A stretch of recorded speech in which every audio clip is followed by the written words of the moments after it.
네, 안녕하십니까. 단국대학교 일본연구소 HK 플러스 사업단 향기 인문학 콘서트 특강을 맡은 남종진입니다.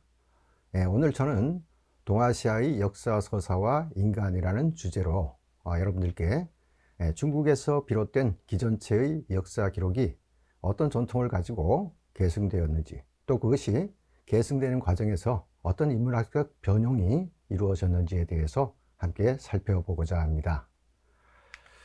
자, 여러분, 우리가 지금까지 살면서 학교를 다니는 동안이나 혹은 학교 밖에서 이런저런 역사책들을 본 바가 누구에게나 있을 것입니다. 근데 저는 그 역사책을 뭐 학교에서 배운 한국사이든 세계사이든 혹은 그 밖의 역사책이든 간에 책들을 보면서 항상 이런 생각을 가져왔습니다. 그 시간적인 순서에 따라서 대부분의 역사책들이 기술되고 있는데, 그 역사 속에서 벌어진 이런저런 역사적 사실들을 스케치하듯이 기술을 하면서 정작 그 역사를 만들어낸 인간들에 대한 모습은 그다지 두드러지지 않더라는 것이죠. 사건이 전개되는 과정에서 그 사람들이 관여한 부분에서 가끔씩 그들의 이름이 등장하는 정도에 머무르고 있다는 점에서 어떤 역사적인 인물의 면모를 살펴보기가 좀 어려웠다는 그런 아쉬움이 늘 있었습니다. 그래서 저는 이제 그 학교에서 이 중국 고전문학을 공부했는데요. 주로 중국의 옛 사람들의 인물 전기를 공부하는 것을 주요한 테마로 삼아왔습니다. 그래서 이런저런 중국 인물들의 역사 전기들을 살펴보는 과정에서 다양한 그 용도의 그 글들을 살펴보게 되었는데, 이제 이런 글들이 어디에서 유래해서 이렇게까지 만들어졌을까 하는 그 과정을 거꾸로 거슬러 올라가면서 살펴보게 되었습니다. 그랬더니 그 여러 가지 다양한 용도로 쓰여지는 인물 전기의 성격을 지닌 이런 다양한 글들이 시원을 거슬러 올라가 보면 지금으로부터 한 2000여 년 전에 만들어진 사기라고 하는 역사책으로 귀착된다는 사실을 알 수가 있었습니다. 이 사기라는 책은 전한시대의 역사가인 사마천이라는 인물이 쓴 책으로 그 당시까지 2000수백 년에 달하는 중국의 역사를 한 권의 책에 오롯이 담아낸 대단한 명성을 지닌 역사서적입니다. 그런데 이 책은 참으로 특이하게도 그 이전에 기술된 그 역사책들과는 전혀 다른 방식으로 역사를 서술하고 있다라는 특징을 가지고 있죠. 곧 이전의 역사책들이 대개 시간적인 주의에 따라서 중요한 역사적 사실들을 담아낸 그런 기술의 방식을 보편적으로 가지고 있던 것과 달리 사마천이 사기라고 하는 책은 역사 속에서 활동했던 역사적 인물들의 관련된 전기 자료들을 모아서 한 사람 한 사람마다 개별적인 그들의 삶을 나열하는 방식의 기술법을 취하고 있다는 것이죠. 바로 이런 기록은 그 역사가 인간에 의해서 만들어졌고 그 역사의 중심에는 바로 사람이 있다라는 이런 측면을 부각시키기에는 더없이 좋은 그런 역사소설의 방식이다라는 생각을 갖게 되었습니다. 하지만 매우 파격적인 기술의 방법을 취하고 있기 때문에 이것이 후대에 과연 그대로 수용될 수 있을까라는 의구심도 가져볼 수 있는데요. 그럼에도 불구하고 이 사마천의 사기는 이후 2000년의 세월을 내려오면서 중국에 수없이 등장했다 사라진 역대 왕조들의 공식적인 역사서를 편찬하는 하나의 기준으로서 내려오게 됩니다. 뿐만 아니라 제가 앞서 말씀드린 대로 후세에 나온 다양한 전기 성격을 지니고 있는 그런 글들이 바로 이 사기라는 역사책에서부터 파생되어 나온 일종의 파생품과 같은 그런 형식으로 성립되었다라는 점에서 후대의 중국 인문학의 영역을 크게 확장하는 데도 대단한 영향을 미친 그런 저술이라고 평가를 할 수가 있겠습니다. 그래서 오늘 이 강좌를 통해서 저는 사마천의 사기에서 시작된 중국의 독특한 역사소설의 방식이 후세의 역사 기록과 그 밖에 다른 인문학적 성격을 지니고 있는 다양한 부류의 글을 쓰는 데 있어서 어떤 식으로 접목되어 내려왔는지 이 부분에 대해서 말씀을 드리고자 합니다. 네, 오늘 드릴 말씀은 크게 세 가지 부분으로 나누어서 말씀을 진행을 하겠습니다. 첫째, 예전 중국을 비롯한 동아시아 지역의 역사 기록은 어떤 유형들의 것이 있었는지 살펴볼 것이고요. 그 가운데에서 인물을 중심으로 역사를 기록한 그런 역사서는 어떤 특별한 구성을 보여주는지, 그리고 나아가서 이렇게 인물 중심으로 기술한 역사서가 후세의 인문학에 어떤 파급력을 미쳤는지 하는 이런 내용이 되겠습니다. 자, 먼저 이 중국을 비롯한 동아시아 지역의 역사 기록들을 살펴보면 매우 다양한 형태의 역사 기록물과 또 사료, 역사 자료 이런 관련 서적들이 있습니다. 이 가운데에서 대개 세 가지 정도가 매우 중요하게 사용되었던 역사 서술의 방식이라고 알려져 있습니다.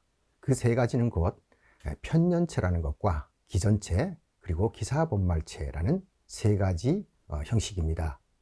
이 가운데 편년체는 중국에서 가장 오래된 역사 소설의 방식으로 공자가 자신이 모국인 노나라의 역사 200 수십 년에 걸친 역사를 기술한 책이라고 알려져 있는데요. 편년체라는 말에서 우리가 알 수 있듯이 한 해 한 해를 기술의 단위로 삼아서 편찬한 스타일을 가리킵니다.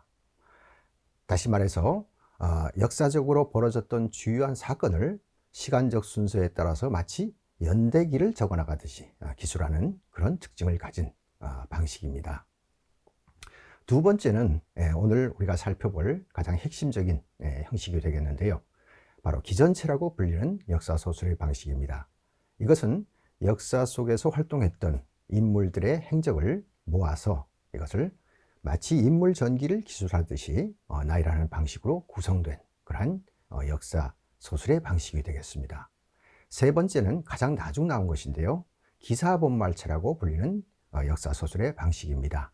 이것은 기사, 그러니까 사건을 기록한다라는 의미가 되겠죠. 본말은 달리 말하면 시말, 즉 시작과 끝이라는 의미가 되겠습니다.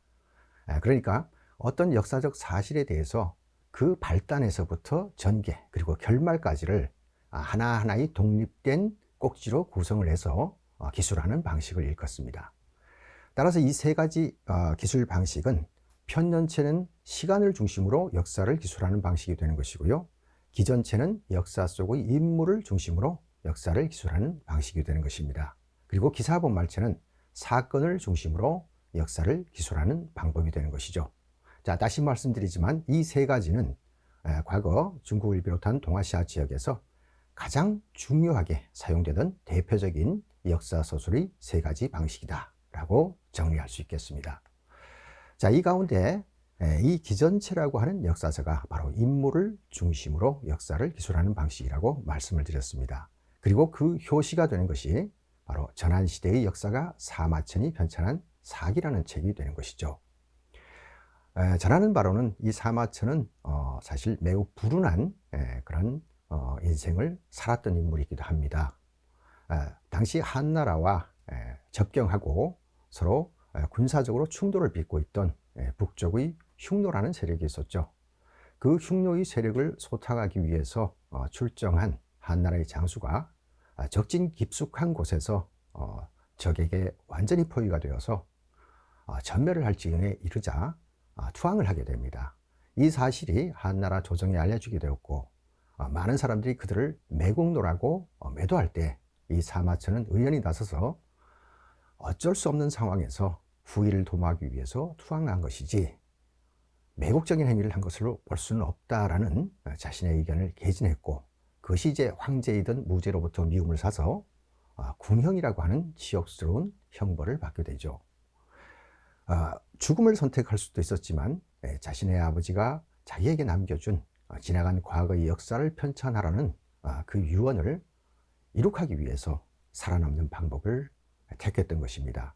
그 후 사마천은 발본해서 지나간 과거의 역사를 한 권의 책으로 편찬하게 되는데, 이때 기존에 없던 인물의 삶을 중심으로 역사를 서술하는 당시로서는 그야말로 혁신적인 이런 방식을 채택하여 역사를 서술하게 됩니다. 자, 여기서 이제 한 가지 의문이 드는 것은 왜 사마천은 인물의 생애를 기술하는 방식으로 역사를 썼을까라는 부분입니다. 이 부분에 대해서는 사마천이 저 사기라는 책의 가장 말미에 본인이 이 책을 쓰게 된 경위에 대해서 밝힌 태사공 자서라는 글을 덧붙여 두고 있습니다. 그 글 속에 매우 유식하고 어려운 말로 이런저런 표현들을 하고 있습니다만은 간단히 요약해 보면 저는 이렇게 정리할 수 있다고 생각을 합니다. 사람들은 흔히 천리라고 하는 것이 있다, 즉 하늘의 섭리라는 것이 있다라고 말합니다. 그 하늘의 섭리는 인간이 올곧게 선하게 살게 되면 거기에 대해서 복을 내려서 보답해 준다. 또 온갖 악행을 저지르면서 삶을 살게 되면 거기에는 반드시 대가가 따른다, 징벌이 따른다 라고 사람들은 생각한다는 것이죠. 그런데 막상 지나간 현실을, 과거의 역사들을 돌아보면 그 역사 속에서 살았던 사람들의 삶이 과연 그 천리에 합당한 대우를 받고 있었던가 라는 의문이 든다는 것이죠. 앞서 소개한 것처럼 사마천 자신도 무언가 정당한 마음가짐에서 올바른 이야기를 했던 것인데 자신에게 돌아온 것은 거기에 대한 치하가 아니라 오히려 저런 치욕스러운 형벌로 돌아왔기 때문에 세상은 과연 공정한 것인가?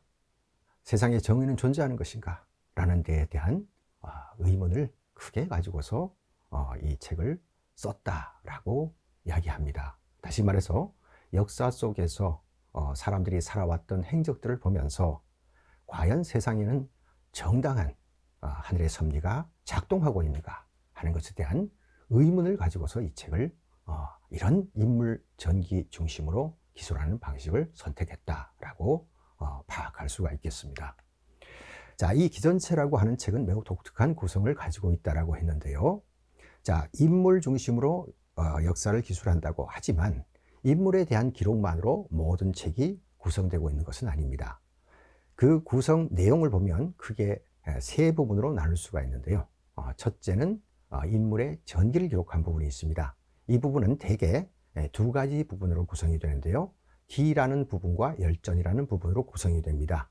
기는 제왕의 전기입니다. 황제의 전기가 되는 것이죠. 열전은 황제 이외에 여러 부류의 사람들의 관련된 전기를 한데 모아놓은 것입니다. 그리고 이 사마천 사기의 경우는 독특하게 이와 별도로 세가라는 부분이 있습니다. 이 세가는 사마천이 기술한 사기 속에는 중국의 주나라 때의 역사도 포함이 되어 있습니다. 주나라 당시에는 이른바 봉건제도라는 것을 시행을 하면서 여러 층위의 제후들이 존재했습니다. 이 제후들을 사마천은 사기에서 별도로 구분해서 세가라는 부분을 만들고 여기에 그들의 전기를 기록을 한 것입니다. 따라서 후대에 이 기전체의 방식으로 구성된 다른 역사서들의 경우는 거의 대부분 이 세가라는 부분은 존재하지 않습니다. 그리고 별도로 표를 만들어서 예컨대 신하들에게 큰 포상을 내렸다면 그들의 명단 등을 표의 형식으로 기록해 놓은 부분이 있습니다. 그리고 이렇게 인물에 관한 기록만 가지고서는 지나간 과거의 역사를 전반적으로 이해하는 데는 한계가 있을 수밖에 없습니다. 그래서 한 시대에 특정한 부문의 상황이 어땠는지를 별도로 나누어서 기술한 지라는 부분이 있습니다. 이 지를 사기에서는 서라는 이름을 사용을 하고 있습니다. 예컨대 한 시대의 경제적 상황이 어땠는지 또는 예술의 상황이 어땠는지 이런 등등, 또 과학에 관한 상황은 어땠는지 이런 것들을 하나하나씩 나누어서 이 지라고 불리는 전문 기록에 수록을 하고 있는 것이죠. 자, 그렇지만 이 책 전체를 보게 되면 압도적으로 많은 부분이 바로 인물에 관한 전기 기록들입니다. 따라서 이 기전체라는 말은 기와 열전에서 한 글자씩을 따서 명명된 그런 이름이 되겠습니다. 자, 매우 독특한 방식이어서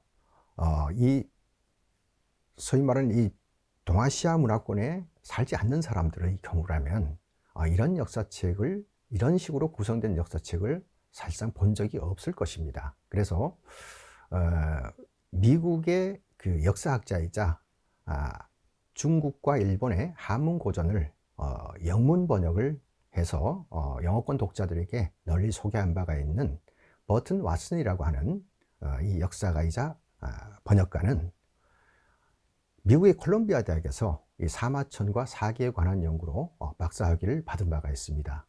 이 사람이 영어권 독자들을 위해서 자신의 학위 논문을 고쳐 써서 위대한 역사가 사마천이라고 하는 책을 세상에 내놓은 바가 있는데요. 이 책을 보면 그 기전체 역사서에서 황제들에 관한 기록, 그 다음에 이제 세가라는 부분에서 제후들에 관한 기록, 이런 것들을 담고 있는데, 이걸 미국의 독자들에게 소개를 하면서 황제의 기록인 이 기에 수록되는 내용들을 미국의 역대 대통령에 빗대어 가지고 소개를 하고 있습니다. 그러니까 기의 가장 첫 부분에는 예컨대 미국의 역사를 이 기전체의 방식으로 기술을 한다면 가장 첫머리에는 미국 그 초대 대통령인 조지 워싱턴, 이런 사람이 들어간다는 것이죠. 그리고 그 후에 가서 에이브라함 링컨, 트루먼, 이런 사람들이 쭉 배열이 된다는 것이고, 이 세가 같은 경우는 미국의 주지사에 빗대어 가지고서 설명을 하고 있습니다. 매우 좀 독특한 방식으로 저는 대단히 흥미롭게 봤기 때문에 이 자리에서 여러분들께 간단히 소개를 드렸습니다. 자, 이 기전체 역사서 가운데서 인물 전기, 그리고 그 중에서 가장 하이라이트라고 할 수 있는 부분이 열전이라는 부분입니다. 이 열전은 사실 그 속을 다시 들여다보면 인물 전기를 구성하는 방식이 크게 세 가지 정도로 나뉘어집니다. 곧 단전, 합전, 유전이라는 세 가지 서로 다른 형식으로 인물 전기가 구성이 되는 것이죠. 그리고 마지막 부분에는 인물 전기가 아닌 중국의 주변 국가나 민족들에 관한 이야기가 뒤에 몇 곡지가 덧붙는 그런 방식으로 구성이 됩니다. 이건 이제 사마천의 사기를 예로 든 것인데요. 이런 기술의 방법은 후대에 사기를 계승해서 편찬된 또 다른 기전체 역사서들에서도 똑같은 방식으로 이것을 하나의 표준으로 삼아서 편찬이 이루어집니다. 자, 첫 번째 단전이라고 하는 것은요, 역사적 비중이 큰 사람들의 인물 전기를 한 사람당 하나의 독립된 꼭지로 구성한 경우가 되겠습니다. 예컨대 백이열전 같은, 여러분들 백이숙제 이야기는 잘 알고 계실 겁니다. 그 사람들의 행적을 기술하면서 한 편에 이들 하나의 전기를 수록을 했다는 것이죠. 그 다음 합전의 경우에는요, 서로 유사한 행적, 두 사람은 서로 관계가 없어도 상관없습니다. 비슷한 어떤 행적을 보인 사람들, 이런 사람들을 하나로 묶어서 기술을 한 경우죠. 역사적 비중이 단전에 수록되는 사람들보다는 좀 낮다라는 판단을 한 경우라고 볼 수가 있겠습니다. 예컨대 관안열전 같은 경우가 그 예가 됩니다. 우리가 잘 알고 있는 관중이라는 인물이 있죠. 그리고 안영이라고 하는 인물이 있습니다. 이 두 사람은 좀 다른 시대를 살았지만 공통적인 부분은 모두가 자신의 군주를 잘 보필해서 아주 뛰어난 스타 군주로 만드는 그런 재상으로서의 역할을 했다는 공통점을 가지고 있습니다. 그래서 두 사람을 한데 묶어서 합전의 형식으로 구성을 하고 있습니다. 그 다음 세 번째는 유전이라고 하는 것인데요. 같은 부류에 속한 사람들 다수를 묶어서 한 꼭지로 구성을 하는 방식입니다.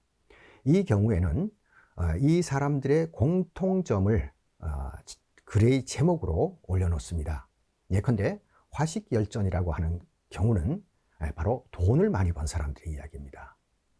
현대적으로 얘기하자면 재벌열전, 이런 식이 되는 거죠. 또 어떤 스포츠 방면에서 뛰어난 그 성과를 얻은 인물들이 있으면 그런 사람들 다수를 묶어서 함께 글을 구성을 하고 거기에 타이틀로 스포츠 열전, 이런 식으로 제목이 붙여진다는 것입니다. 그 다음 마지막으로 인물 열전은 아니지만 주변 국가나 민족에 대해서 기술한 이런 부분들이 뒤에 붙어 있는데요. 예컨대 조선열전의 경우는 이 우리나라의 고조선의 역사를 기술을 해놓은 부분입니다.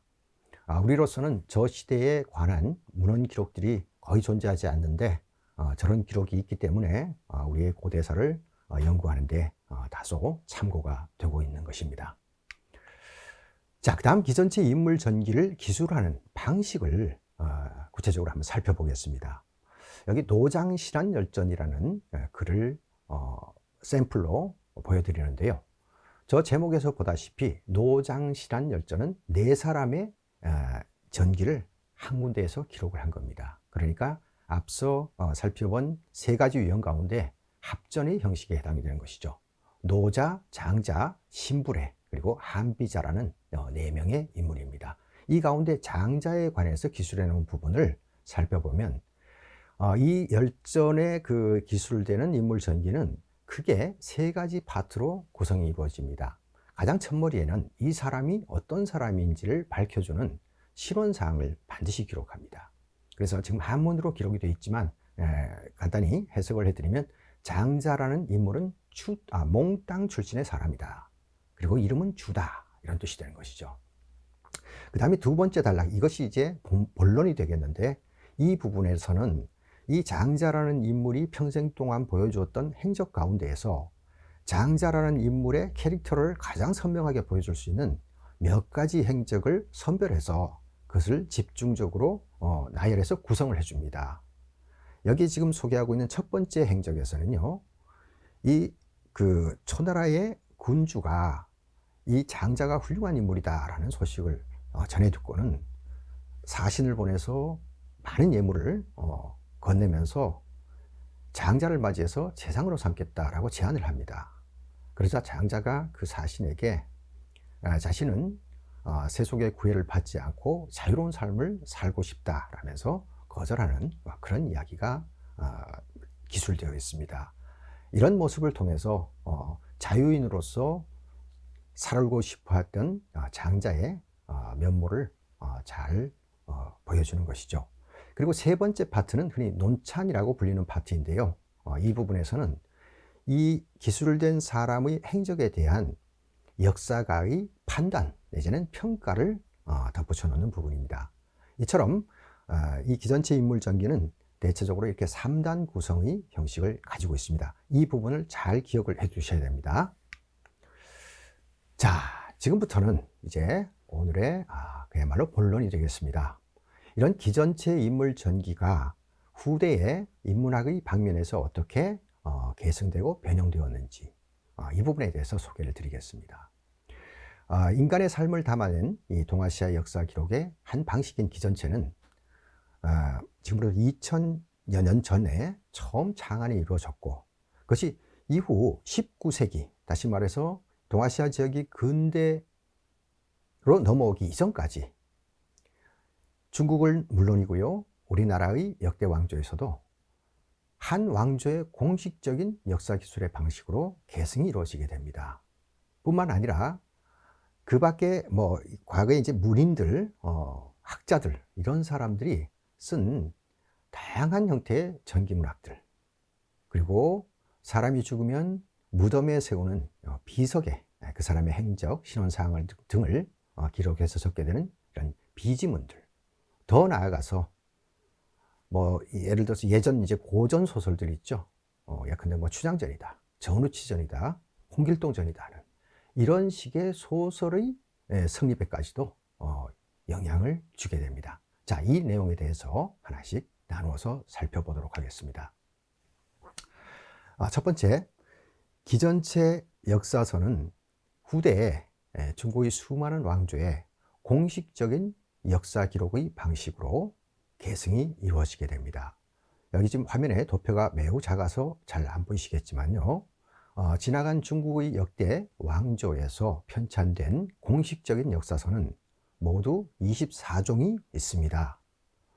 그러니까 사기에서 시작해서 명나라의 역사를 기록한 명사까지가 되는 겁니다. 이것이 24종이 됩니다. 명나라의 역사는 명나라가 멸망한 이후 청나라 때에 이르러서 편찬되게 되는 거죠. 그런데 우리가 이렇게 보면 때로는 25사라는 말도 있고요, 또 26사라는 말도 있습니다. 25사라는 말은 이 24사 이외에 청나라가 멸망하고 난 다음에 청나라의 역사를 기전체의 방식으로 편찬한 책이 있는데요. 이 책이 만들어질 당시가 중국이 엄청난 내후 외환에 시달리던 시대여서 최종적인 마무리까지 손질이 이루어지지 못했습니다. 그래서 원고의 상태로 남아있기 때문에 중간 원고의 상태로 남아있어서 이 책의 이름을 임시적으로 청사고라는 이름으로 부르고 있습니다. 여기까지를 포함하면 25종이 되는 겁니다. 그래서 25사라고 부르고요. 지난 원나라의 역사를 기록한 역사책이 이전에 이미 만들어져 있었는데 이것을 내용이 부실하고 사실관계가 맞지 않다라는 이유에서 새롭게 편찬을 합니다. 그래서 새로 편찬한 원사라는 의미에서 뉴자를 앞에 덧붙이죠. 그래서 신원사라는 이름을 붙이게 되는데요. 여기까지를 포함을 하면 26사가 됩니다. 그래서 적게는 24사, 많게는 26사가 바로 이 사마천이 사기에서부터 시작해서 후대로 쭉 계승되면서 만들어진 것이 되는 것이죠. 제가 얼마 전에 외신을 보니까 현재 중국에서 중국의 근현대사를 바로 이 기전체의 방식으로 기술하는 사업을 진행하고 있다고 들었습니다. 대단히 좀 뜬금없는 그런 소식이기도 한데요. 아마도 중국 사람들이 자국의 역사 편찬의 전통, 기전체로 공식적인 역사를 기록해온 그 전통을 계승하겠다라고 하는 어떤 그런 중화주의 사상의 발현이 아닐까라는 생각을 해봅니다. 자, 정사 기록으로 전승이 된 것은 이러하고요. 잠깐만요. 예. 그 다음에 이것이 이제 개별적인 단행본 전기로 만들어지게 됩니다. 그러니까 한나라 당시에 사마천의 사기가 나온 이후에 이 사기에서의 인물 전기 기술의 형식을 본받아서 이것을 역사 저술과는 무관하게 사람들의 그 행적을 모아서 이것을 별개의 그러니까 개인적인 차원에서 일종의 인물 전기집들을 만들어내는 이런 행위가 다수가 이루어지게 됩니다. 한나라의 뒤를 이은 위진남북조 당시에 이렇게 만들어진 책들이 약 한 300종 정도가 있었다라고 연구자들은 말하고 있습니다. 예컨대 연려전, 고승전, 그 다음에 우리나라에서 만든 해동명장전, 또 해동고승전 이런 것들이 바로 이런 개별 단행본 형태의 전기 서적들인데요. 우리가 앞서 살펴봤던 기전체의 열전의 기술 방법 가운데서 바로 유전의 형식을 차용해서 이것을 확대시킨 것이다 이렇게 말할 수가 있겠죠. 자, 저 연려전이라는 책은 한나라 때 유향이라는 인물이 역사 속에 이름을 남긴 다양한 부류의 여인들의 이야기만을 모아서 만들어 놓은 책입니다. 이 속에 나오는 여인들의 행적을 보고 본보기로 삼거나 혹은 내가 살아가면서 조심해야 될 그런 사례로 삼으라는 일종의 어떤 그 도덕적인 규범을 사람들에게 전하기 위해서 구성한 책이다라고 알려져 있습니다. 그 다음에 고승전이라는 책은 중국의 위진남북조 시대에 만들어진 책인데요. 아주 도가 높은 스님들의 이야기만을 모아서 편찬한 책이 되죠. 그리고 저런 이제 그 개별 단행본들이 우리나라 쪽으로도 전해지면서 우리나라의 아주 이름난 장군들의 이야기를 모아놓은 해동 명장전 이런 것들이 만들어지기도 했고요. 그 다음에 우리나라의 도가 높은 스님들의 이야기를 모아놓은 해동 고승전 이런 것들이 또한 만들어지기도 했습니다. 네, 다음은 앞서의 그 단행본으로 만들어진 인물 전기집과는 별개로 예전 문인들의 개인 문집에 보면 한 편 한 편 단편의 형식으로 쓰여진 수많은 인물 전기들이 있습니다. 바로 이 인물 전기 역시 역사서인 기전체의 역사서의 인물 전기의 양식을 하나씩 분리해서 기술한 그런 성격의 글이다라고 말할 수가 있습니다. 이 단편 인물전은 개인의 삶에 대한 기록이면서 훗날 역사서를 편찬을 할 때 사료로서의 기능을 하기도 했습니다. 뿐만 아니라 중국의 전통 산문 혹은 우리나라의 전통 산문 가운데에서 주요한 양식의 하나로 자리 잡기도 했습니다. 예컨대 신라의 해상왕이라고 불리는 장보고라는 인물이 있죠.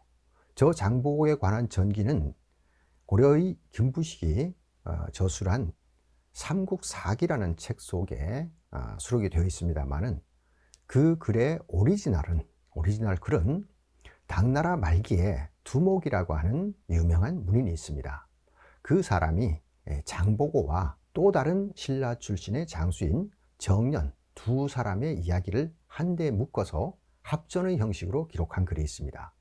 그 글의 내용이, 그러니까 이 두 사람이 당시 중국의 당나라에 건너가서 활동을 하던 당시의 행적들을 이 두목이라는 작가가 기술을 해놓은 것이 있습니다. 이것이 훗날 삼국사기를 편찬할 때 이들이 중국에서의 행적을 알 수 있는 하나의 사료가 되었던 것이죠. 자, 그 다음은요, 비지문의 기술에 인물전기 기술 방식이 접목되었던 부분입니다. 자, 비지문이라고 하는 것은 사실 비석에 새겨놓는 글이기 때문에 흔히 금성문이다라고도 이야기를 하죠.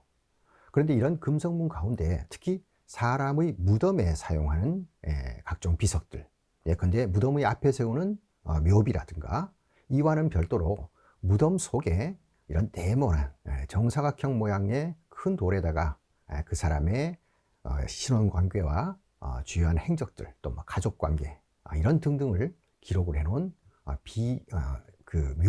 묘치라는 글이 또 있죠. 그리고 무덤의 동남쪽에, 즉 귀신이 다닌다는 그 길에 세우는 또 신도비라는 그런 것도 있습니다. 이런 것들을 전부 통칭해서 우리가 이제 묘비문이라고도 말하고요, 비지문이라고 이렇게 이야기하는데, 사실 이 비지문의 경우도 내용적으로 보게 되면 바로 그 무덤에 묻혀 있는 개인의 일생을 기록한 일종의 전기문에 해당되는 것입니다. 이 비지문의 글의 양식을 보면 역시 가장 첫머리에 신원사항을 밝혀줍니다. 이 무덤에 묻혀 있는 사람이 누구다라는 걸 밝혀주는 것이죠. 그리고 필요한 경우에는 그 사람의 가계, 즉 족보 따위를 기술을 덧붙이기도 합니다. 그리고 나면 가장 중요한 부분으로 이 사람이 평생 동안 어떤 행적을 남겼는지에 대한 주요한 행적들을 선별해서 구성한 이력사항이 수록이 됩니다. 그리고 그 뒤를 이어서 이 사람이 언제 죽었고 누가 언제 장사를 지냈다 하는 상장례에 관한 관계가 나오는 것이죠. 이것은 이제 무덤에 사용하는 글이기 때문에 일반적인 전기문과는 달리 더 추가가 되는 그런 내용이다라고 할 수가 있겠고요. 마지막에 보면은 명사라고 해서 운문의 형식으로 이 죽은 이의 넋을 추모하는 그런 내용을 실어 놓습니다. 이것은 마치 역사서에서 마지막에 논찬이라는 부분이 있었죠. 그 사람의 삶을 역사가가 논평하는 그런 내용을 담는 부분이 있었습니다. 그 부분을 역시 가지고 와서 변형시킨 사례다라고 말할 수가 있는 것이죠. 종합적으로 보면 이 무덤에 사용하는 이런 비석글들도 결국은 기전체에서 사용한 인물전기의 기술 양식을 변형시킨 것이다 라고 말할 수가 있는 것입니다. 자, 그 다음은요, 행장이라고 하는 부류의 글이 있습니다. 이 행장이라는 것은 고관대작을 지낸 사람이 세상을 떠나게 되면 그의 시호를 결정하기 위해서 국가의 유관부서에 제출하던 망자의 행적조서입니다.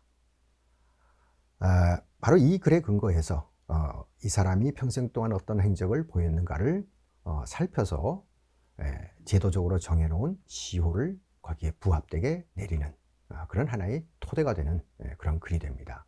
이 글 역시도 일반적인 인물 전기의 기술 양식하고 크게 다르지 않습니다. 다만 마지막에 논찬을 하는 부분이 빠졌을 뿐입니다. 그리고 이 행장이라는 것은 공식적인 문서이기 때문에 훗날 역사서를 편찬할 때 특히 인물 중심의 기전체 방식으로 공식 역사를 기술할 때 바로 사료로 활용이 되었습니다.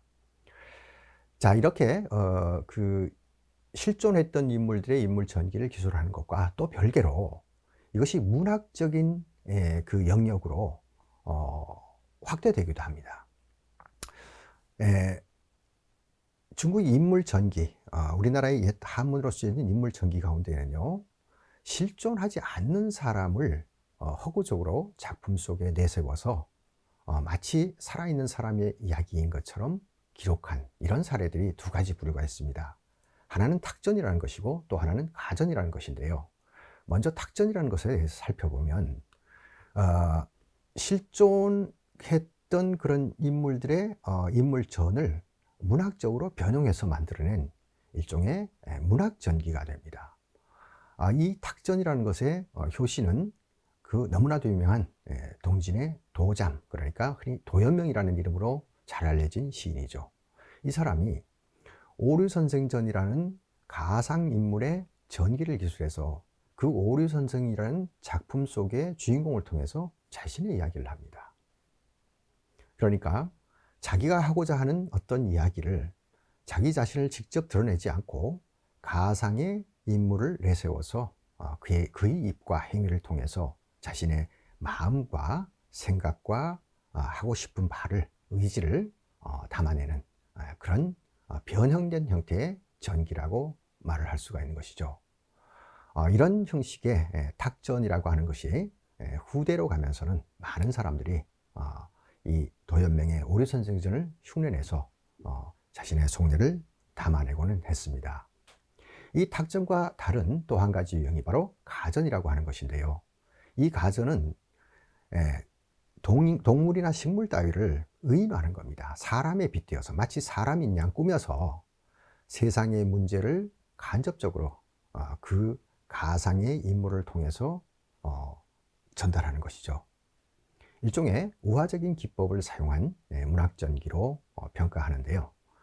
그 효시가 되는 것은 바로 당나라 때의 유명한 문장가인 한유라는 사람의 모형전이라고 하는 글입니다. 모형은 작품 속에서 마치 실존했던 인물처럼 묘사되고 있지만 사실은 붓을 의인화하여 쓴 작품이다 라고 알려져 있습니다. 이 붓이라고 하는 물건이 처음 막 붓을 맸을 적에는 사람들이 좋아하고 아끼면서 글을 씁니다. 그런데 오래 쓰다가 보면 이 붓이 닳아버리겠죠. 그럼 글씨가 잘 안 쓰여지고 하면 결국 버려지게 됩니다. 이런 붓의 특성을 인간 세상 속의 사람들의 삶에 결부지어서 젊고 유능할 때에는 총애를 받고 각광을 받으면서 크게 쓰이다가 나이가 들어서 판단력도 흐려지고 능력도 떨어지고 이렇게 돼버리면 버림받는 그런 차가운 인정 세태를 빗대어서 표현한 작품이다 라고 평가를 하죠.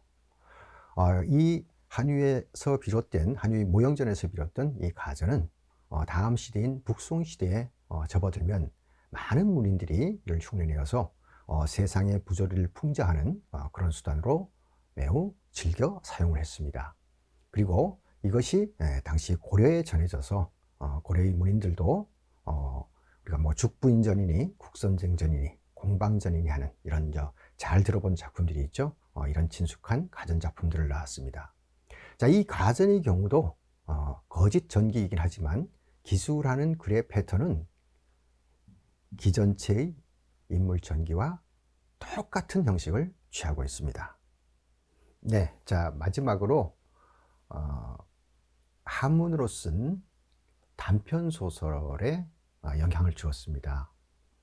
중국에서 한문으로 쓴 단편 소설의 역사는 위진남북조 시대 때에 나온 지괴라고 불리는 부류의 소설이 있습니다. 지괴라는 말은 기록하다, 무엇을 괴이한 일들을, 즉 괴담 따위를 기록으로 남겨놓은 것을 일컫는 말입니다.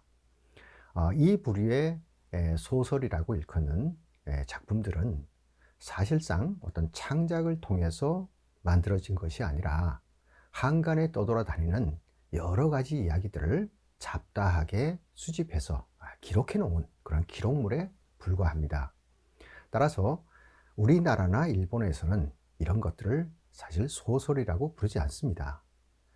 우리 한국의 경우에는 설화문학이라는 범주 속에서 일종의 민담적인 이야기로 구분을 하고 있죠. 또 일본의 경우에는 무러라는 표현을 씁니다. 일본어로는 모노가타리라고 하는 그런 이름으로 불리는 부류가 됩니다. 그래서 이런 것들은 대개 서사문학으로 간주하지만 설화라는 이름으로 별도로 분류해서 나누고 있고요. 소설의 그 범주와는 다르게 취급하는 것이 일반적인 분류의 방식입니다. 그렇지만 중국의 경우에는요, 소설이라는 말을 매우 포괄적으로 사용을 합니다. 소설이라는 말이 처음 등장한 것은 중국의 전국시대 때의 사상가인 장자라는 인물의 책에서 처음 등장을 하는데, 아주 원대한 이치를 담아놓은 이런 대도라는 말과 상대적인 개념으로 소설이라는 말이 처음 사용이 되었습니다. 그래서 후대에 내려오면서도 소설이라고 하면 그저 소소한 이야기들을 담아놓은 것을 뭉뚱그려서 소설이라고 불러온 그런 전통이 있습니다. 따라서 중국의 위진남북조 시대 무렵에 한간에 떠도는 이런저런 이야기들을 널리 수집해서 수록해 놓은 것을 소설이라고 부르기도 하는 것이죠. 자, 그랬던 것이 당나라 때로 넘어오면서 큰 변화가 생기게 됩니다. 바로 사람들의 생활 주변에서 일어나는 여러 가지 이야기들을 소재로 해서 이 작가가 의도적으로 이야기를 꾸며서 만들어낸 이런 소설 문학이 등장을 하게 되는데, 그것을 일러서 앞서 말씀드린 괴담 따위를 기록한다는 의미의 지괴와는 별종이다라고 해서 구분을 해서 전기라는 이름으로 명명을 하고 있는데요. 이 전기라는 말에는 전한다, 무엇을 기한 것을 전한다. 여기서 말하는 기라는 것은 세상에서 좀채 찾아보기 어려운 매우 특별한 이야기 혹은 각별한 이야기, 이런 의미를 담고 있습니다. 따라서 이 전기라는 것은 이 당나라 때에 와서 처음으로 성립된 한문 단편 소설의 양식인데, 이것이 동아시아 지역에서 어떤 고전 소설의 원형이 된다라고 평가를 받고 있습니다. 자, 그런데 오늘 말씀드리는 주제와 연관지어서 살펴보게 되면 이 전기라고 명명되는 이 부류의 소설 문학의 경우에 많은 작품들의 경우를 보면 그 작품에 등장하는 주인공의 이름을 작품의 제목에 내세우는 공통점을 볼 수가 있습니다. 예컨대 이화전이라, 혹은 앵앵전이다, 곽소옥전이다, 풍년전이다 하는 식인 거죠. 그리고 이런 부류의 소설이 이제 훗날 또 우리나라에도 전해져서 한문 고전들이 고전 소설들이 등장을 하게 되는데, 우리나라에서 나온 경우들도 보면 홍길동전이다, 허생전이다, 이런 등등의 이름을 사용을 하고 있죠. 한문이 아니라 한글로 쓰게 된 이런 소설들의 경우도 많은 경우에 주인공의 이름을 내세워서 작품의 제목으로 삼고 있습니다. 심청전이다, 주장전이다 하는 식인 것이죠.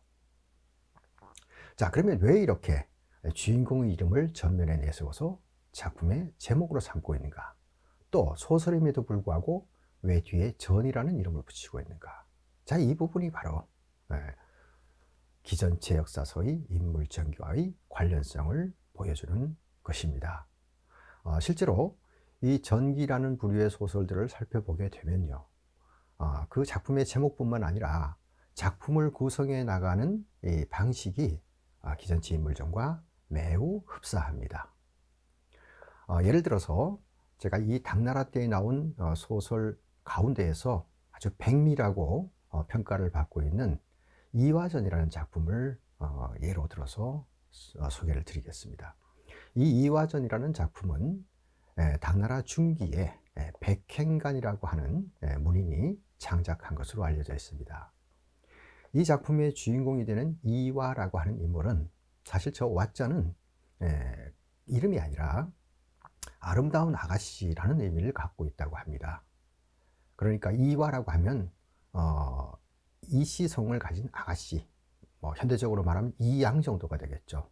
실제로 미국에서 이 작품을 영어로 번역을 하면서 저 제목을 미스 리 이야기라고 옮겼습니다. 그러니까 The Story of Miss Lee라고 작품의 제목을 번역을 하고 있는 것이죠.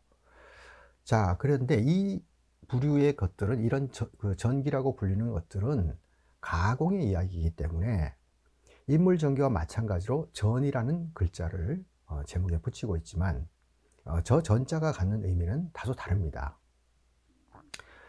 일반적인 인물 전기의 경우에 전이라고 하는 것은 곧 바이오그래피의 의미를 담고 있지만, 이처럼 허구적으로 창작된 소설 문학에서 전이라는 이름을 사용하는 경우는 스토리 정도의 의미를 담고 있습니다.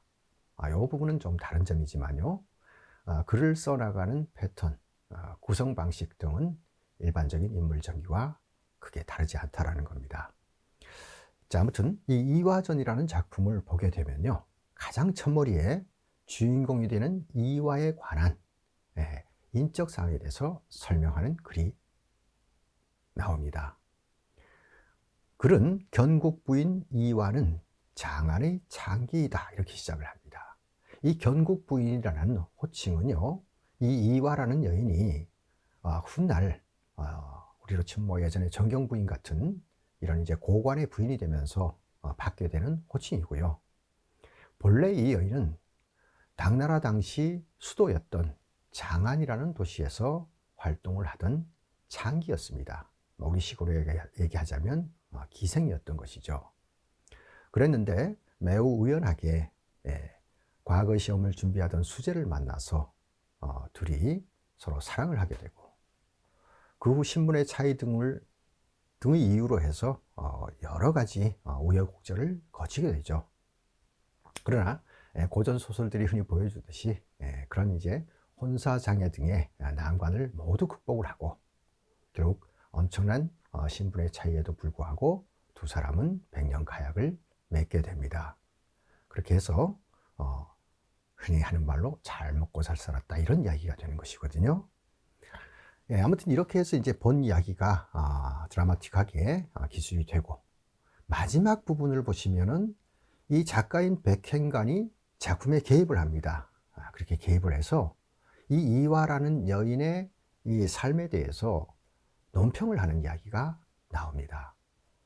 오호라 화류계 계집이지만 절개에 있는 행실이 이와 같아서 옛 연료조차도 넘어설 수 없으니 어찌 감탄하지 않겠는가라고 이화라는 여인의 행실에 대해서 칭송하는 내용을 남기고 있는데요. 바로 이 부분이 인물전기, 역사서에서의 그 마지막에 논찬부에 상당하는 그런 형식을 오롯이 답습한 것이다 라고 할 수가 있겠죠.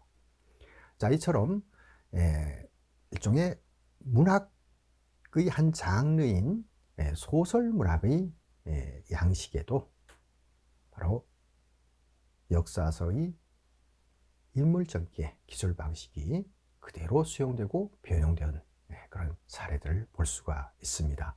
자, 이런 기술의 방식은 우리나라의 춘향전, 홍길동전, 전우치전 이런 후세에 나온 작품들의 경우에도 이런 기본적인 구성 방식은 다르지가 않습니다. 자, 이상으로 중국의 기전체 역사서가 후세의 공식적인 역사 기록, 그리고 그 밖에 여러 가지 파생된 다양한 문장에 영향을 준 내용들을 대략적으로 함께 살펴봤습니다. 자, 오늘의 이야기를 다시 한번 마무리 정리를 해보면요, 기전체는 역사를 인물 중심으로 기술하는 독특한 역사 편찬 방식으로 최초 창안되었던 것입니다. 그리고 그 효시가 된 사기가 세상에 나온 이후로 이 기전체는 중국의 역대 수많은 왕조를 거치는 동안에 국가가 공인하는 역사서를 편찬하는 방식으로 꾸준히 사용되어 왔습니다. 뿐만 아니라 이 기전체의 기술 방식은 개인이 편찬한 다양한 인물들의 전기를 모은 전기집, 그리고 개인의 문집에 수록되어 있는 한 편 한 편 독립된 단편 인물전, 그리고 사람의 무덤 등에 사용하는 이런 비지문, 또 죽은 이의 시호를 결정하기 위해서 쓰는 행적조서인 행장, 그리고 인물전기의 양식을 빌어서 자신이 하고 싶은 이야기를 우회적으로 혹은 풍자적으로 붙여서 표현하는 문학전기의 양식인 탁전과 가전 같은 이런 전기문학의 성격을 지닌 다양한 전통 산문들, 그리고 더 나아가서 동아시아 고전소설의 원형이 된다고 평가를 받는 당나라의 소설문학인 전기의 성립을 촉진하는 등 동아시아의 전통 전기문학의 성립과 발전에 근간을 이루어왔다 라고 말씀을 드릴 수가 있겠습니다. 자, 이것으로 오늘 저희 강의를 마치도록 하겠습니다. 여러분 끝까지 들어주셔서 고맙습니다.